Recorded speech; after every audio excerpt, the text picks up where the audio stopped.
4월 29일 목요일입니다. 오늘은 출애굽기 14장 1절에서 14절을 함께 나누고 기도하도록 하겠습니다. 먼저 찬송가 359장 천성을 향해 가는 성도들아 함께 찬송하겠습니다.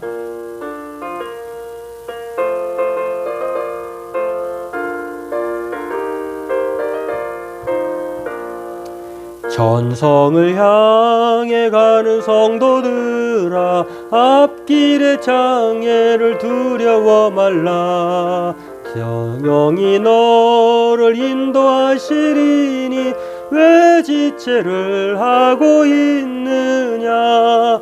앞으로 천성을 향해 나가세. 천성 문만 바라고 나가세. 더든 천사 너희를 영접하러 문 앞에 기다려 서 있네. 너 가는 길을 누가 비웃거든 확실한 증거를 보여주어라. 성령이 친히 감하여 주사 그들도 참 길을 찾으리. 앞으로 천성을 향해 나가세. 천성 문만 바라고 나가세. 모든 천사 너희를 영접하러 문 앞에 기다려 서 있네. 너 가는 길을 모두 가기 전에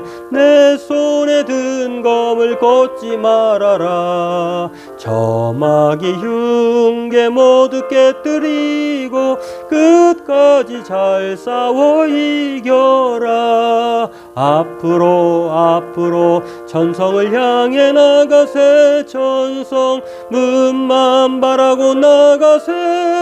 모든 천사 너희를 영접하러 문 앞에 기다려 서 있네.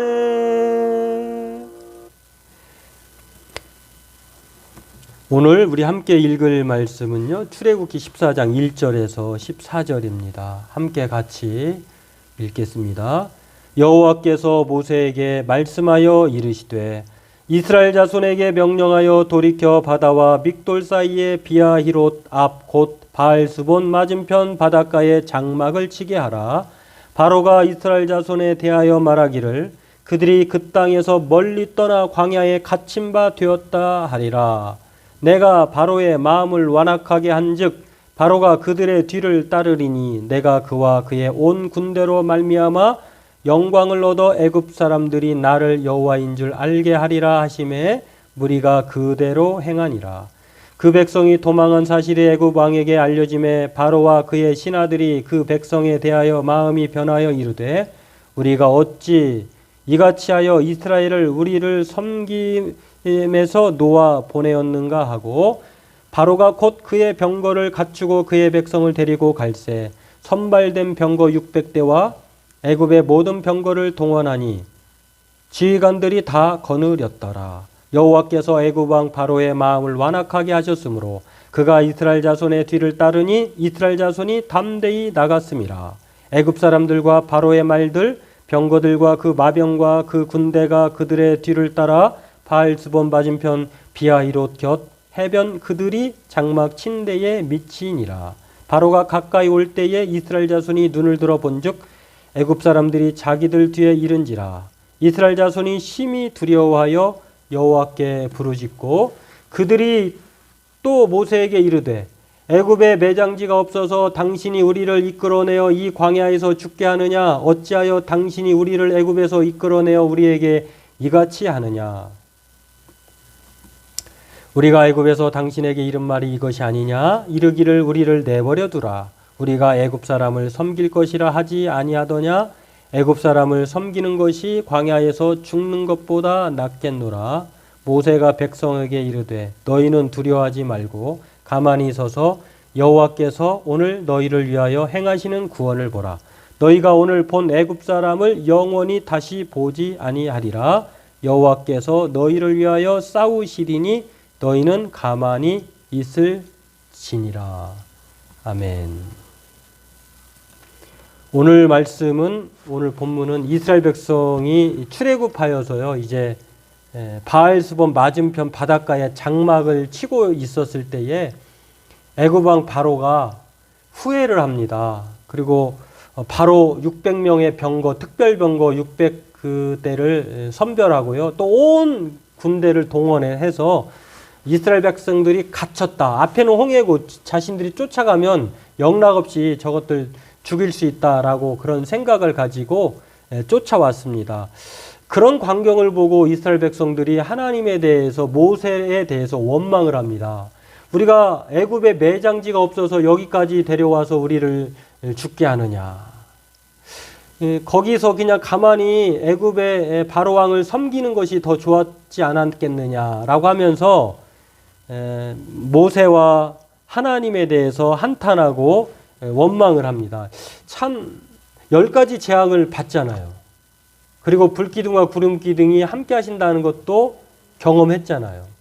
그런데 어려움이 생기니까 애굽과 바로를 섬기겠다고, 돌아가겠다고 돌변하는 것이 바로 연약한 이스라엘 백성들의 마음입니다. 근데 놀라운 것은 이렇게 연약한 인생, 인간들을 하나님께서는요, 자기 백성 삼으셨다는 것입니다. 그리고 모세로 하여금 너희는 가만히 있어, 너희가 하나님 됨을 알지어다 라고 하면서 하나님께서 이제는 너희들이 다시는 영원히 애굽의 사람들을 보지 못하게 될 것이다. 다시 말해서 애굽 사람들이 다 죽을 것이다 라고 하는 것을 약속합니다. 그리고 실제로 그렇게 된 것을 볼 수가 있는데요.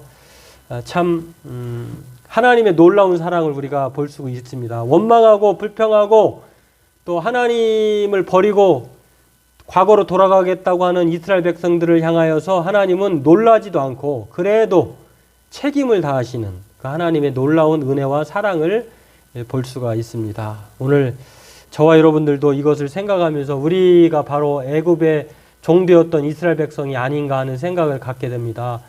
잘되고 또 넉넉하고 풍요로울 때는 하나님의 은혜라고 생각하고 또 감사하고 찬양하지만 곧 우리에게 여러 가지 어려움이나 시험이 닥치고 문제가 계속해서 괴롭히면 우리도 이스라엘 백성들과 다름없을 것이라는 생각을 하게 됩니다. 아무튼 오늘 이 노예 근성을 가진 자기 백성을 하나님은 그럼에도 불구하고 구원해 주시고 또 건져 주시는 것을 볼 수가 있습니다. 시편 기자의 고백이 생각이 납니다. 시편 84편 10절에 주의 궁정에서 한 날이 다른 곳에서의 첫날보다 나은즉 악인의 장막에 사는 것보다 내 하나님의 성전 문지기로 있는 것이 좋사오니. 이 고백이 우리들의 고백이 되었으면 좋겠고요. 애굽으로 돌아가지 말고 차라리 하나님의 성전 문지기로 사는 것이 좋다. 다른 곳에서 첫날보다. 그리고 또 더 나은 본향이 우리에게 있다고 하는 것, 이 천국을 우리가 늘 생각하면서 하나님의 백성으로 원망하지 말고 하나님께서 우리를 어떤 상황에도 내버려 두지 않고 구원하시고 이끌어 주심을 확신하고 오늘도 살아가는 저와 여러분 되길 바라겠습니다. 기도하겠습니다. 하나님, 원망과 불평이 일상이 되어버린 이스라엘 백성들에게 하나님께서 다시 한번 놀라운 구원의 은혜를 보여주시고자 약속하십니다. 자기 백성을 사랑하시되 끝까지 사랑하시는 넓으신 크신 하나님의 사랑을 오늘도 기억하면서 우리를 향한 하나님의 사랑이 그와 같다고 하는 것 늘 생각하며 오늘도 하나님께 감사하며 하나님을 기대하며 하나님을 기다리며 살아가는 저희들 되게 하여 주옵소서. 감사하며 예수님의 이름으로 기도하옵나이다. 아멘. 오늘도 하나님께서 우리를 지키시고 또 인도하시고 우리를 위해서 대신 싸워주심을 확신하고 믿음으로 나아가는 저와 여러분 되기를 바라겠습니다.